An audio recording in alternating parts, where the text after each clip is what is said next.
storyang ito ay pinamagatang I Am Positive. Short story. Simulan na natin ang kwento. There's 1,000 reason para lumaban, para magmahal, at para mahalin ka ng walang katapusan. Ako si Joseph. Simpleng tao lamang. At ngayon, patuloy na lumalaban sa hamon ng buhay.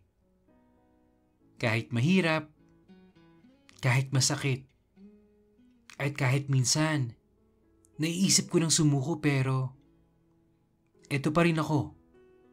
Patuloy na kinakaharap ang isang napakalaking pagsubok ng buhay. Pagsubok na nagpapatibay sa pagkapit ko sa isang pangako. Dati akong rebelde. Rebelde sa magulang, galit sa mundo, at patapon ng buhay. Attention seeker din ako. At pro ako pagdating sa bagay na yon. Kaya lang, kahit anong galing ko sa pagkuha ng atensyon ng lahat ng tao, sa mabuti o pangit na paraan, parang may kulang. Kasi kahit kailan, kahit minsan, hindi ko makukuha ang atensyon ng aking magulang. Bakit nga ba ako galit sa mundo? Galit ako sa mundo kasi wala rin akong maisip na rason eh. Basta, galit lang ako. Siguro kasi, pakiramdam ko, hindi ako mahal ng mga magulang ko. Galit ako sa mundo. Hanggang sa makilala ko si Jeff. Astig tong si Jeff pumorma. Gwapo, kinababaliwan ng marami. Siya ang nagpabago ng takbo ng buhay ko. At nag-alis ng galit ko sa mundo. Bilib ako sa taong maprinsipyo sa buhay. Mapagmahal sa magulang, at sobrang sipag sa pagtulong sa pamilya. Samantalang ako, kabaliktaran ng lahat ng katangian na meron siya. Ang sarap-sarap balikan ng araw na nagkakilala kami. Isang ordinaryong gabi lang sana yon, papunta ng bar. Para magpakasaya, uminom na walang humpay, magyosi na parang walang bukas, makipagharutan ng walang awat, mapababae man o lalaki, name it, and I can have them. At maglustay ng pera na pinaghirapan ng mga magulang kong walang kwenta. Ang kaso, tatanga-tanga lang ako. Nakikipag-text habang nag-drive. Ayun, nakasagi lang naman ako ng anghel. Anghel na nagpabago ng buhay ko. Oh jeez! Dude, are you okay? Okay lang sana bago mo ako masagi. Sorry bro, tara! Dadalhin kita sa ospital. Di na. Galos lang naman to. Pero, para mas mabuti na sure. Tara na. Sige. Mapilit ka eh. Ganun kami nagkakilala. Sa hindi kagandahan at sa hindi inaasahang panahon. From that day, nagsimula ang aming pagkakaibigan. Minulat niya ako sa napakaraming bagay na ni minsan hindi ko inakala na nangyayari pala sa totoong buhay. Masyado kasing napuno ng galit ang puso ko. Kaya ang dami ko palang napalampas sa pagkakataon at sinayang na relasyon. Ang sarap sa pakiramdam na maipakilala ka sa pamilyang nagmamahalan, nag-uunawaan at nagtutulungan. Nakakaingit lang isipin na wala akong pamilyang kagaya ni Jeff. Partida, marami silang magkakapatid. Pero nagagawa silang mahalin at bigyan ng atensyon ng kanilang magulang. Samantalang ako, nag-iisang anak na nga lang pero hindi pa mabigyan ng pansin. Sabi nga sa akin ni Jeff, alam mo Joseph, huwag kang mag-alala. Kasi ang pamilya ko ay pamilya mo na rin. Sadyang totoong pagmamahal, gabay, at atensyon ang binibigay ng mga magulang at kapatid niya sa akin. Ang sarap sa pakiramdam. At sobra-sobra ako nagpapasalamat na nakilala ko ang isang taong kagaya ni Jeff. Tapos, may bonus pang instant nanay at tatay. Tapos mga kapatid. Nang dahil sa kanila, naging simpleng tao ako. Nang dahil sa kanila, naranasan kong mahalin ng totoo. At nang dahil sa kanila, meron akong maituturing na totoong pamilya. Hanggang isang araw, hindi ko napigil ang sarili ko na magtapat sa tunay kong nararamdaman para kay Jeff. Kahit anong kalabasan ng pagtatapat kong yon, wala akong pakialam. Ang mahalaga, naging tapat ako sa nararamdaman ko. At hindi ako nabigo. Dahil ang taong mahal ko, mahal na mahal din pala ako. Day 1 ang official ng pagmamahalan namin. Inamin namin sa pamilya niya ang tungkol sa amin. At bukas puso nila kaming tinanggap. Ay buhay. Ang sarap sa pakiramdam ng araw na yun. Day 2. Nag-date kami na parang walang bukas. Day 3. Umamin kami sa barkada. Day 4. Nag-outing kami with his family. Ang sarap ng feeling. Natanggap ka ng pamilya ng taong mahal mo. Day 5. Day 6. First week. Second week. First month. Third month. May mga tampuhan pero kaagad naman namin na pagkakasunduan. Alam mo Joseph, ang saya natin no? Pero parang may kulang eh. Ha? Anong kulang Jeff? Tanong ko sa kanya. Ang sabi naman niya, yung mga magulang mo ang kulang. Kailan mo ba ako ipapakilala sa kanila?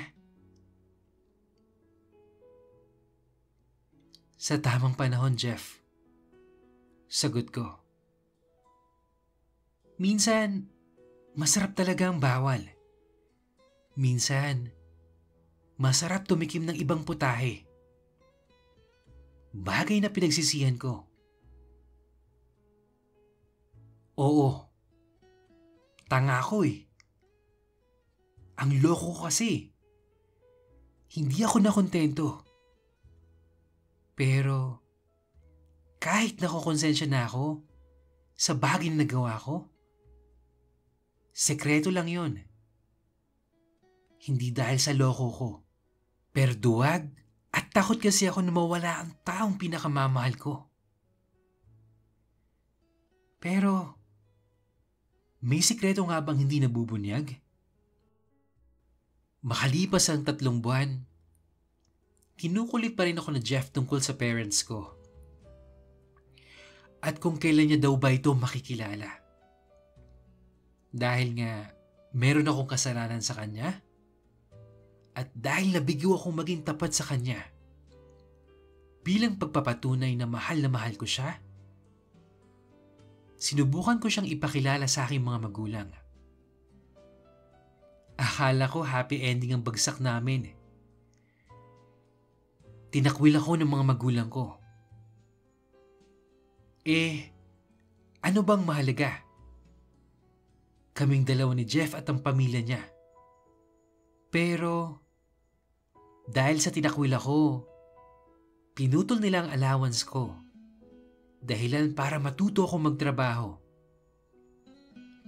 Bagay na sa kabilang banda, pinagpapasalamat namin ni Jeff dahil mas naging responsable ako at mas minahal pa namin ang isa't isa.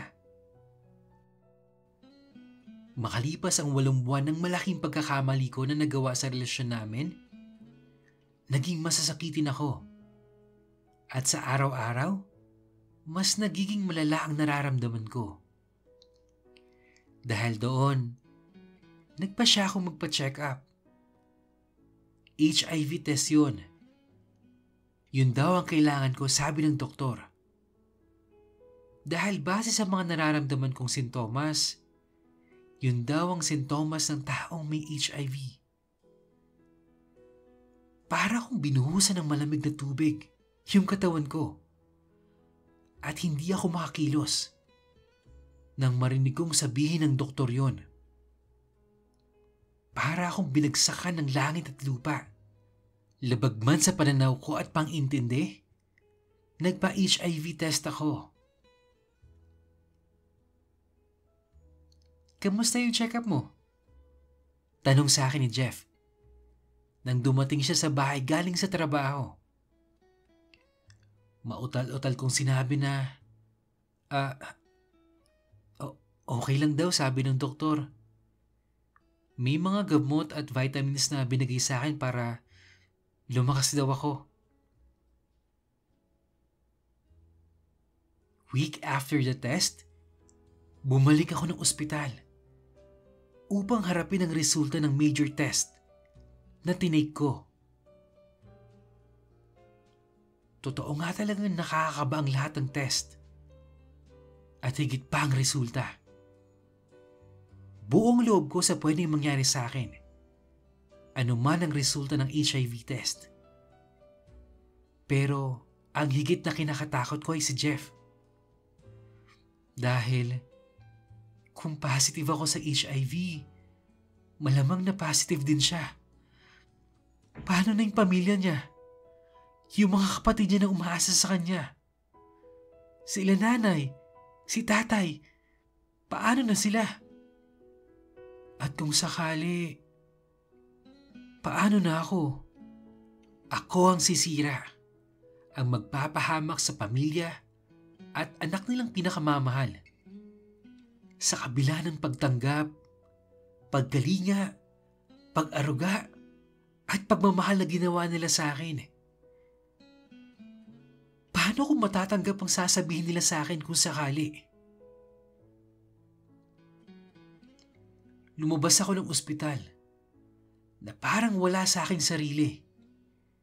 Ni huni ng ibon, hindi ko naririnig.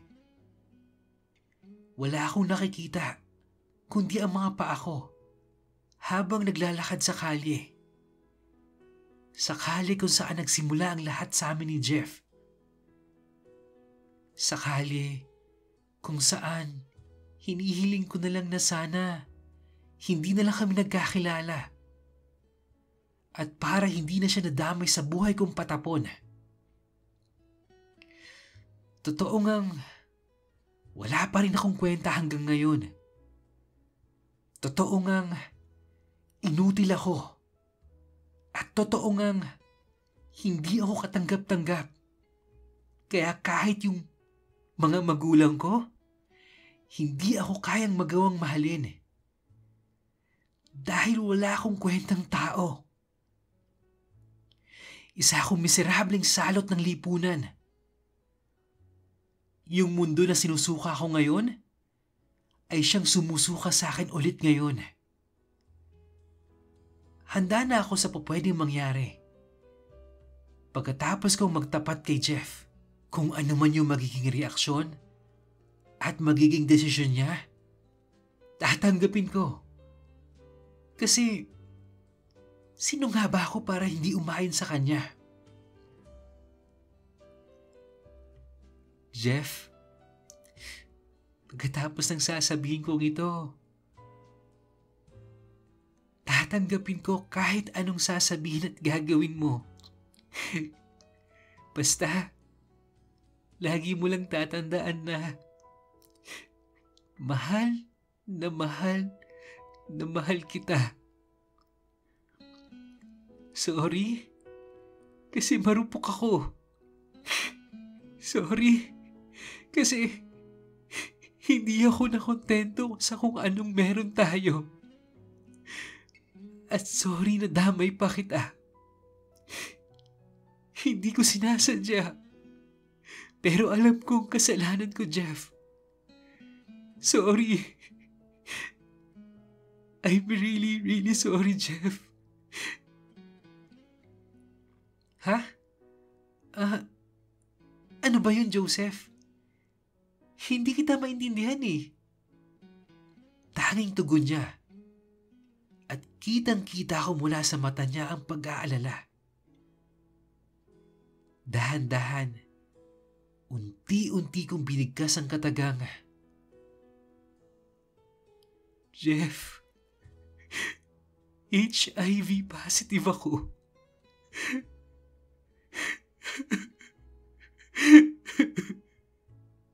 Pagkatapos nun, natulala na lang ako. Hindi ko na alam ang sasabihin ko. Nabibingi ako sa katahimikan. Hindi siya nagsalita. Wala kahit anong galit ang nakikita ko sa mga mata niya. Sa halip ay awa. Awa at pagtataka ang nakikita ko sa kanya. Joseph? Paano? Paano nangyari to? Sa napakainahang boses niya, yun ang bumasag sa katahimikan na bumabalot sa amin. Kitang-kita ko ang mga luha na dumadaloy sa mga mata niya. Lakas loob kong sinabi sa kanyang lahat. Lahat na nangyari. Detalyado at walang pagsisinungaling. Tunay ngang walang sekretong hindi nabubunyag. At ang karma, kung gumanti ay labis. At walang patawad. Inantay ko ang sasabihin niya. At ang magiging reaksyon niya. Pero blanco. Blanco ang mukha niya. Nang bigla niya akong niyakap. Niyakap ng sobrang higpit. At dahan-dahang tumulo ang aking mga luha. Yung inaakala kong pagmamahal ni Jeff na maglalaho, ang galit at pagkumuhi na aking inaasahan mula sa kanya, mula sa taong niloko at dinamay ko sa isang malaking pagkakamali ko ay siya ang ngayon ang umiintindi sa akin. Totoo ngang mahiwaga ang pag-ibig. Lahat hahamakin. At lahat kakayanin. Kaya Jeff, there's 1,000 reasons para lumaban, para magmahal, at para mahalin ka ng walang katapusan. Pangako ko yan sa'yo, mahal ko. Okay. Ang masasabi ko lang sa story ni Jeff at Joseph, napakabihira na lang talaga ng taong tatanggapin ka at mamahalin ka sa kabila ng mga kasalanan na nagawa mo. Masasabi ko na talagang tunay at wagas ang pagmamahal ni Jeff kay Joseph sa kabila ng mga nangyari. Kasi guys, sa mundo na ginagalawan natin since parte tayo ng LGBTQIA+ community, let's admit, napakabihira ng ganitong pagmamahal. Iba talaga yung nagagawa ng tunay at dalisay na pag-ibig, no? At sa lahat po na nakikinig ngayon, guys, pahalagahan natin yung mga totoong taong nagmamahal sa atin. Yung mga taong hindi tayo iiwan sa panahon ng pangangailangan. Sila ang tunay na kaakibat natin sa bawat pagsubok na ating hinaharap. At sa mga gusto pong mag-share ng personal experience nila, email nyo lang yan sa imrensantiago@gmail.com. At kung hindi ka pa nakapag-subscribe, mag-subscribe ka na. At kung nagustuhan mo ang story natin ngayon, i-hit ang like, mag-comment, i-hit ang notification bell para updated ka sa mga news stories natin. Yun lang, at maraming salamat po sa patuloy na pakinig. Hanggang sa muli.